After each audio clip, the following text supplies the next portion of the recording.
Did you know that unseen signals in the market could have nasty impacts on you and your business?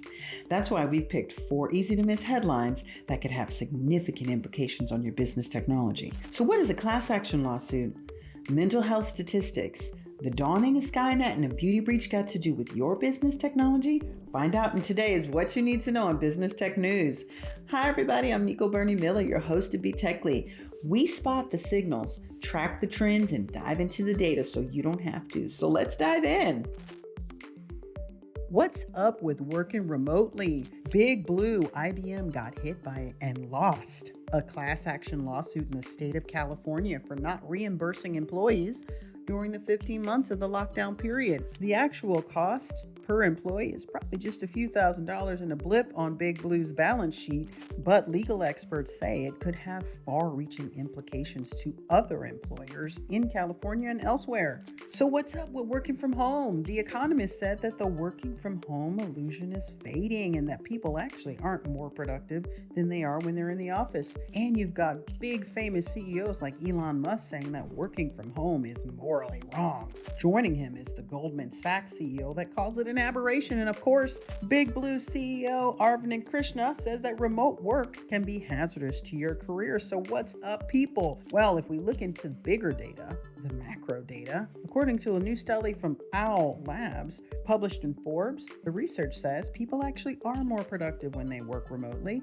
47% more productive, and that's because they spend less time being unproductive and they work at least one more day a week. Joining this research is a study from Slack that found that only 12% of workers actually want to return to the office full time. In fact, another study published in Forbes said that 98% of workers want to work remotely at least some of the time. That makes sense. People want a better work-life balance, and remote work allows them to do that. Plus, we see other signals saying that your workforce might believe that working remotely has a positive impact on the climate, as well as other things like less commuting, less carbon emissions, and less traffic. So what's your next step? Well, definitely check in with legal, especially if you've got workers in the state of California. But even if you don't, if you've got a workforce in the United States, check in with your legal team and what they think about this IBM lawsuit and what it means to you, if anything.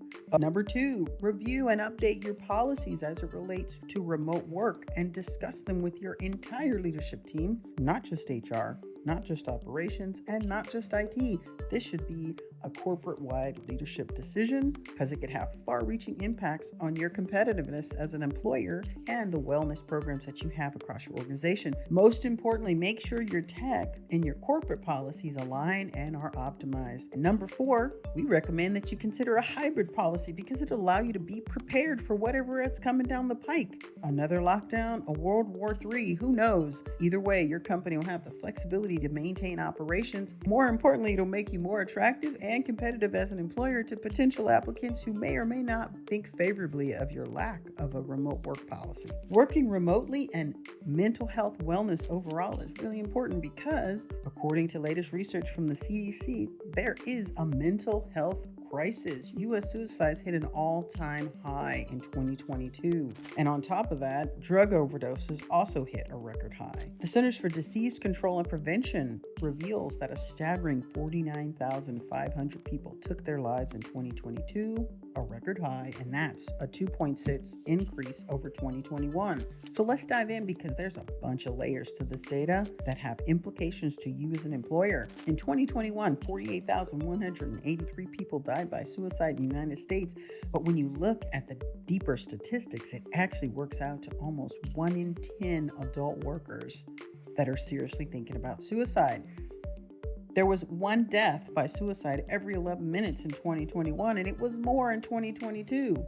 That worked out to 12.3 million adults that seriously thought about suicide. That's that 1 in 10 of the workforce that are thinking about taking their own lives.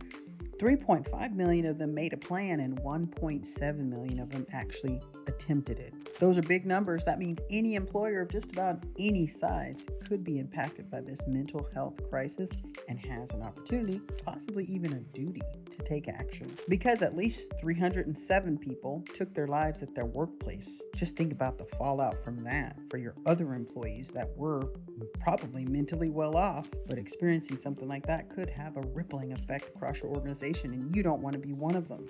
So how are companies using technology to combat this trend? Well, there's a bunch of ways. From mobile apps to employee wellness programs, technology could be a central part of the solution. From the metaverse to mobile applications like LEU Health, employers are using the latest and greatest in tech to provide confidential, remote access to resources and even counseling using digital tools. Based on this, it's not a surprise that the spending and the growth and adoption of these types of tools, particularly wellness applications, is peaking at as much as 44% year over year and continuing to grow. Across the board, employers say that their employees are interested in these types of tools. They find this types of technology to be instrumental in improving employees' perception of their wellness effort and that it has a positive impact. Last but not least, almost 70% of employers plan to invest more in digital solutions over the next 5 years, particularly as it relates to wellness applications and mental health. And nearly 50% of their employees surveyed said that they more likely use a digital health solution if the employer offered it. So what's your next step? Well, review, enhance, and/or expand your employee wellness programming, including the resources for mental health and well-being. Definitely provide education and confidential access to resources. And lastly, business technology solutions like mobile apps and telehealth options can provide your employees with that confidential, real-time access to the resources they need to make better health decisions. What's next in your innovation plan? Is ChatGPT enterprise grade? I know people are talking about it. Is this the dawning of Skynet and the end of humanity? Well, not today. Right now, today, companies are exploring a host of tools in a category called conversational AI. Lots of folks out there have AI chatbots and they're doing their business, but there's a new breed of tech coming out and ChatGPT is leading the way from OpenAI. Folks are playing around with this tool online, but a lot of experts are saying, hey, this might not be the best thing for your business. Fortune 500 firms are saying that workers paired with ChatGPT-like AI tools are happier and more productive, and that we could witness a huge productivity boom. A study from Stanford and MIT said that AI boosted worker productivity by 14%, and those who use it will replace those who don't. However, should you be using tools like ChatGPT in your business, especially if you're a big one? Well, the experts that we polled said maybe not. Look, here's what those experts are saying that every organization should be looking for when they're rolling out a conversational AI platform. A host of other features and functions that you might want, but these are the table stakes. Number one, robust security. We're going to talk about next the attack surface and the rise in cyber attacks. So what you don't want to do is roll out tech that'll make your security posture less than what it is without it. Number two, when you roll out a conversational AI application, you've got to have enterprise-wide data governance and compliance management so you can ensure that those conversations conform with your policy, SOPs, and possibly law. You definitely want to make sure you've got features and functionality to customize, integrate, and manage these applications efficiently into your environment. And last but not least, but possibly the most important, is that these applications have the feature and the expertise to minimize bias. What's that? What's bias? Well, you definitely don't want KKK chatbot representing your company. And a host of some of these lower cost or consumer grade chatbot solutions have been revealed to say that they do have a clear bias. Bias is when your AI tech is not necessarily fair or evenly handed. It might lean one way or another. It might avoid certain types of names or people, or it might flag certain types of words or phrases as negative or positive. That bias could affect your hiring decisions. It could affect how you speak with potential customers or your current customers, and it could have undesired effects. So that's why so many of the leaders in the space of conversational AI do a bunch and work with their clients to avoid this type of bias.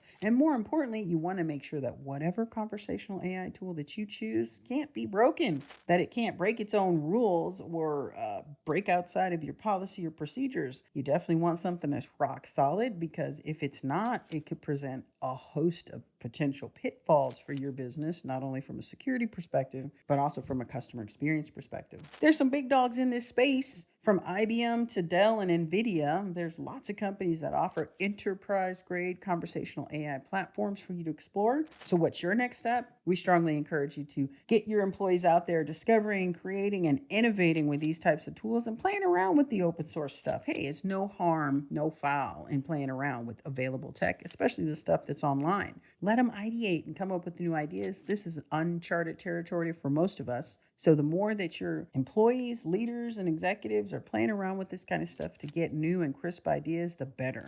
However, when you settle on something that you guys want to do, make sure that you've got a cross-functional team paired up with industry experts to choose the right tools and build the right strategies that are appropriate for your business. Enterprise grade is the way to go. Last up in today's discussion, what's the brand impact of cyber attacks? Is there any? According to the news, beauty leader Estee Lauder was hit by a cyber attack and some of its business operations were affected. The reason why it was in the news isn't because Estee Lauder was out there chumming it up. It was because the attackers themselves posted messages and warnings on the internet that they had breached the beauty leader. There are far-reaching implications if your business gets breached. We've seen them in the news. We've experienced them ourselves, from power outages to effects on our meat packing. However, cyber attacks affect us in a variety of ways, and companies these days actually have to have, in our opinion, and according to the experts in which we've consulted, a broader approach. It's no longer just an IT department issue.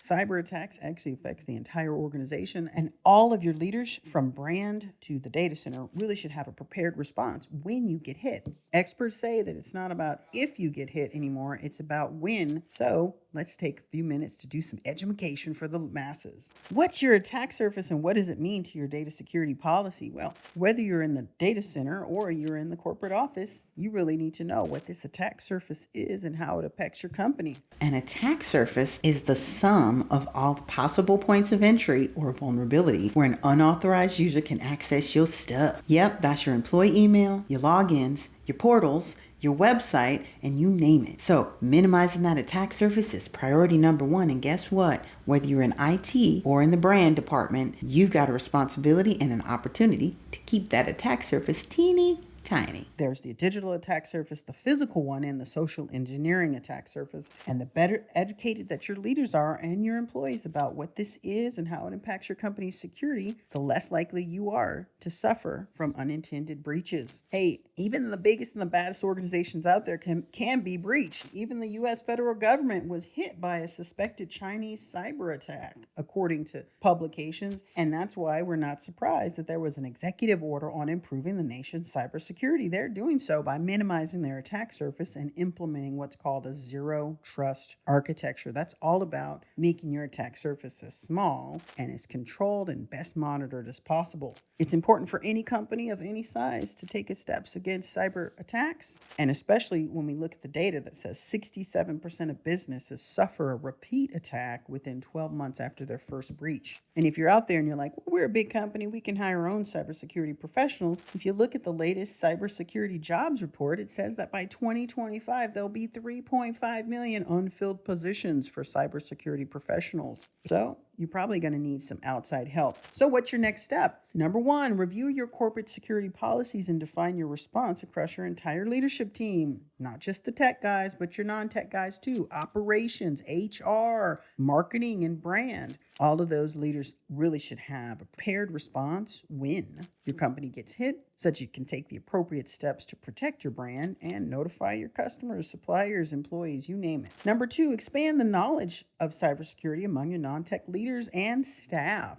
Hey, it doesn't hurt. The better educated your workforce is, especially your executive team, as it relates to the latest and greatest in data security, business modernization, business technology, the better decisions you guys are going to make together as a team. And lastly, and not least, work with a managed security provider. These guys have got the top talent, access to the best tools, all the expertise you can imagine to deploy those tools effectively. And they're going to definitely step up whatever game you've got, even if you've got a great game. You won't hurt working with a managed security provider. We know because we actually consult with some of the best. Join us in a live event where you get to meet one of these managed data security providers and ask questions in an expert discovery Q&A. Find out more in the link in the description at BeTechly.com. That's it for today's What You Need to Know in Business Tech News. Don't miss your chance to win 500 smackaroos with our BeTechly YouTube keyword contest. Get a keyword from every single BeTechly video and enter it at BeTechly.com/about. out. The YouTube keyword for this video is sunshine. That's SUNSHINE. Watch every video, like and comment on this video, and subscribe to your channel so you don't miss other opportunities. Thank you so much for joining us and have a great day.